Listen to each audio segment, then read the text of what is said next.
Elementary music teacher friend, you love what you do, but you might feel unappreciated and, in fact, unseen some days. You may even feel like you're on a music teacher island and just want to connect with other music teachers who can relate to both your struggles and wins when it comes to teaching elementary music. I get you and understand completely the feelings you're having. That's why each and every week, the Elementary Music Teacher Podcast will provide you with solo and guest episodes that will help you realize you're not alone in your music teaching journey. Throughout each episode, my goal is for you to be able to walk away with actionable steps and ideas to help you feel like you're ready to take on the new week with whatever challenges may be thrown your way. Hi, I'm your host, Jessica Peresta, and I'm so glad you're here. Whether you're at home, in your car, in the shower, or wherever else you're listening, grab your cup of coffee or whatever other beverage is nearby and listen in to the Elementary Music Teacher Podcast. Hi, I'm Chris Nessie from the House of Ed Tech Podcast, a part of the Education Podcast Network, just like the show you're listening to right now. Shows on the network are individually owned and opinions expressed may not reflect others. Find other interesting education podcasts at edupodcastnetwork.com. Hey friend, I am so excited to invite you to a free 3-day challenge called the Reflect and Renew Challenge. In this free challenge, you'll begin to think about teaching elementary music in a new way. In just 3 days, you'll go from feeling overwhelmed to confident, and will surround yourself with other music teachers who will support and encourage you. Day 1 is all about reflecting. You'll reflect back over where you're at in the school year and identify the highs and lows, no matter if you are joining this challenge at the beginning, middle, or end of the school year. We start with reflecting first in order to move forward successfully. Day 2 is all about processing. You'll process through what it is you need to focus on to make your music teaching situation successful. Then day 3 is all about renewal. You'll break through mindset beliefs while setting goals and action steps to help you meet them. Each day of the challenge, you'll be getting a daily challenge email that will contain action steps for you to take. So simply head to subscribepage.com/reflect and renew challenge to save your seat, and I'll see you there. Hello, friends. Welcome back to the podcast. I'm so excited to have you here. Today, I'm going to talk about transitions in the music room. I have done episodes before about having students enter the music room, how to have them exit the music room, what to do while they're in the music room, helping the wiggly students, and all kinds of other episodes like that. So if you go to thedomesticmusician.com/podcast, there's a little search bar right there where you see my podcast, and you can type in entering classroom, exiting classroom, transitions, and see those episodes come up, or just simply reach out to me and I will share those with you. But today I wanted to do an episode specifically about transitions in the music room during class time. The first thing I want to talk about is less talking and more doing. I know this is so hard. I am such a talker. I don't know if you can tell, I kind of have a podcast and all. But I think just as teachers in general, we want to talk. We want to explain. We want to, wait for it, teach, right? But here's the thing. I don't know if you've noticed this, but the more you talk, the less students listen. What I mean is, if you are giving an instruction, and let's say it's the very beginning of class time, your students are going to tune you out after the first sentence. It is all across the board from, let's say you teach pre-K or TK, whatever you call it where you live, through 5th, 6th grade, or maybe you even teach middle and high school. So what I have started doing more and more is shorter sentences, less instructions. And I'm telling you, at first it was nerve-wracking because I'm like, oh my gosh, these kids aren't going to do what I'm needing them to do because I'm barely giving them instructions. But they did, and they do. They listen so well. So here's an example of that. Students come in the classroom and, well, first of all, they know which seat to go to. And I immediately start a body percussion warm-up. Then I hold my hand up when we're done with that, like a stop sign, or I'll put my finger over my mouth to say, shh, okay, we're quiet now, with my littles especially. Then I will say, look up here, or watch this, or I will just start going over the I can statements. or I'll say, repeat after me, or something like that to get class started. And they will rise to the occasion because they're focusing their attention on what you're doing and not so much of you just talking and giving instructions for a long time. So that is the first point, is less talking, more doing, and show them and not tell them. So if you're wanting them to play, let's say you've moved into drumming or rhythm instruments, I will show them what to play. Like I will say something like this, do this, and let's pretend these are my rhythm sticks. And at this point, of course, they already have rhythm sticks.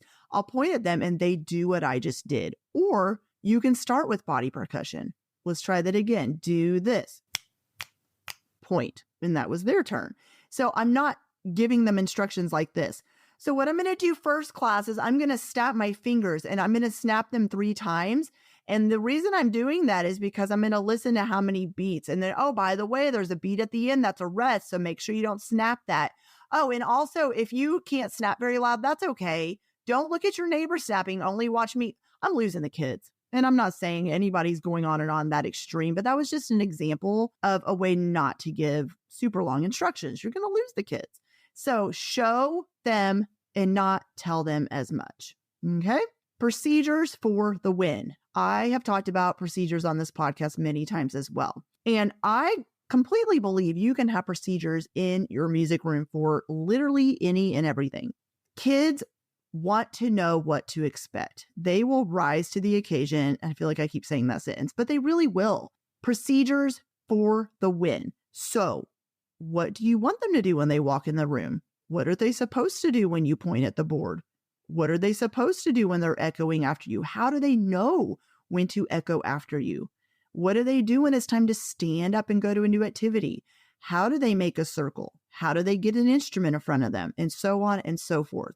If you have never thought through all of the moving parts when it comes to transitions in the music room, I would highly suggest you do that. I would suggest you sit down and think about, if you're losing kids at a certain part of your class time, then maybe it has something to do with the procedures there. Honestly, this whole episode's about transitions, of how they're transitioning from one activity to another.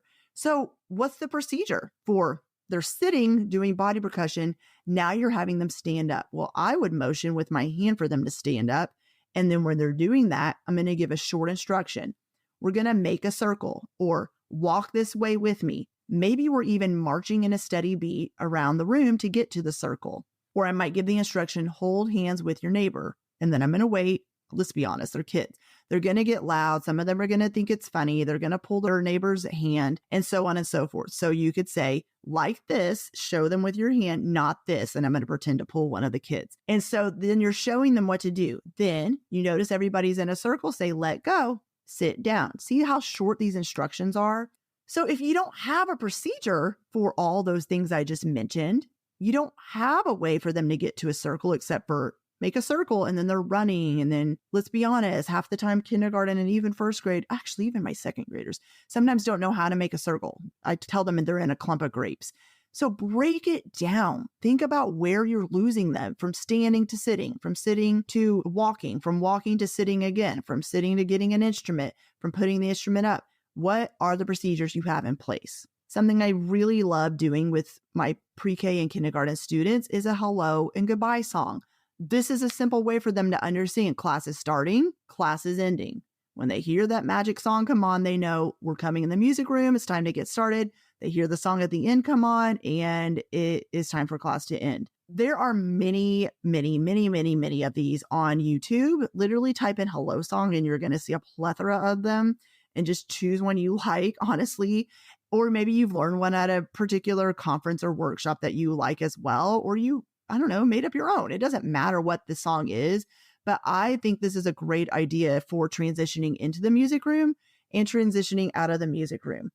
On top of that, I already talked about using a body percussion warm-up at the beginning of class. I mainly do this with probably second grade up, where we have a body rondo we have done forever. Every single class period. I don't even talk about it. We even start doing it before they walk in the room.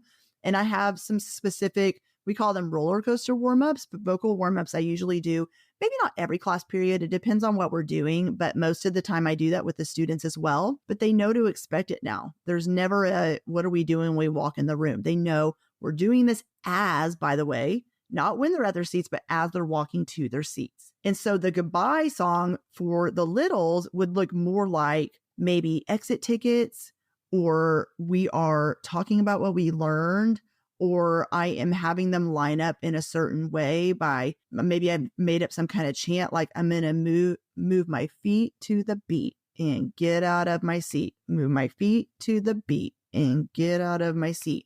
And while we're saying that together, I'm pointing at individual students who are also echoing the chant with me.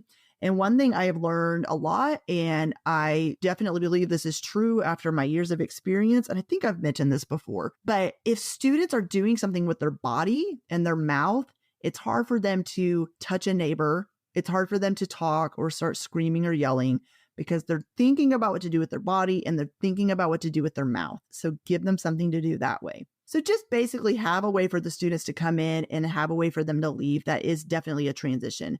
And like I said, I have 2 episodes I've done about entering and exiting the classroom. If you want to go back and look for those, where I kind of go into some specific ideas around that. Think through every single thing that happens in your music room. We've already talked about that, but have a procedure in place for everything, but not just procedures for transitions from one activity to another, but also when we're talking about transitions in the music room, is think through the process of how will a student transition to blow their nose? How are they going to transition from blowing their nose back to joining the class? How are they going to transition from the hallway into the music room? What are they going to do if we need to transition from putting our instruments away to making a circle? So all of those procedures we talked about earlier, I just kind of wanted to throw some more in the mix there. And then also think about with instruments, one thing that's helped a lot, if you have time for this, I know everybody has different situations. Some of you teach on a cart, some of you have a small class space, some of you have a large class space, but whatever it looks like,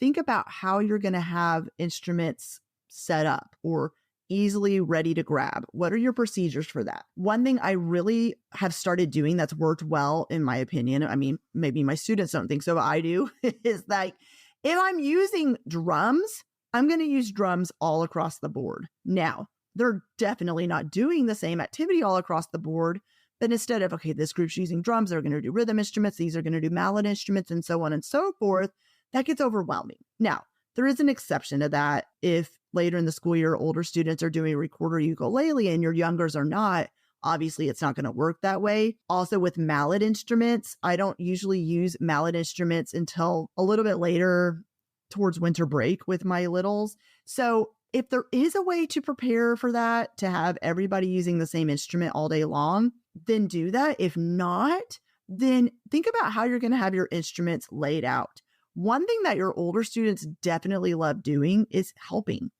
Most of them, some of them. So if you, let's say that first grade follows a fifth grade class and you know what instruments you need set up, have your fifth graders help you set up for first grade before the first graders come in. Then you have a procedure in place. When first graders come in, and even if there's instruments on the floor, they know we're starting with a body percussion warm-up. I'm not able to touch the instruments yet. And then you can move into what you're doing with the instruments. I love to, for transitions, also, I talked to you about the one I use, or I've used several different ones where students are lining up to leave, but I also use some kind of rhyming pattern or spoken ostinato for students to transition from one activity to another.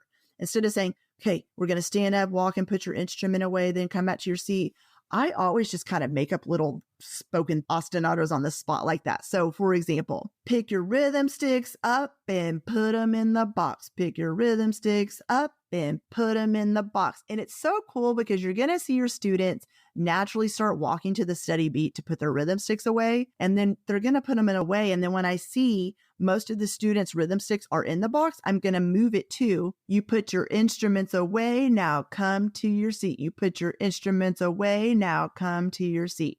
So you're just kind of observing them. And when most of them have them put away, then you can change the rhythm pattern that you're speaking or the spoken ostinato.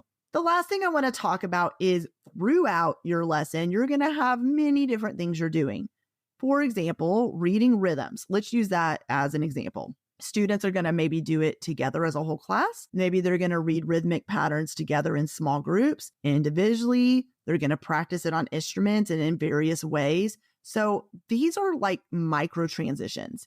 What are you going to do when the students are transitioning from whole group rhythm reading to small group rhythm reading, from small group rhythm reading to practicing individually, from individually to joining the whole group again? So this could be applied towards many different concepts that you are covering in the music room.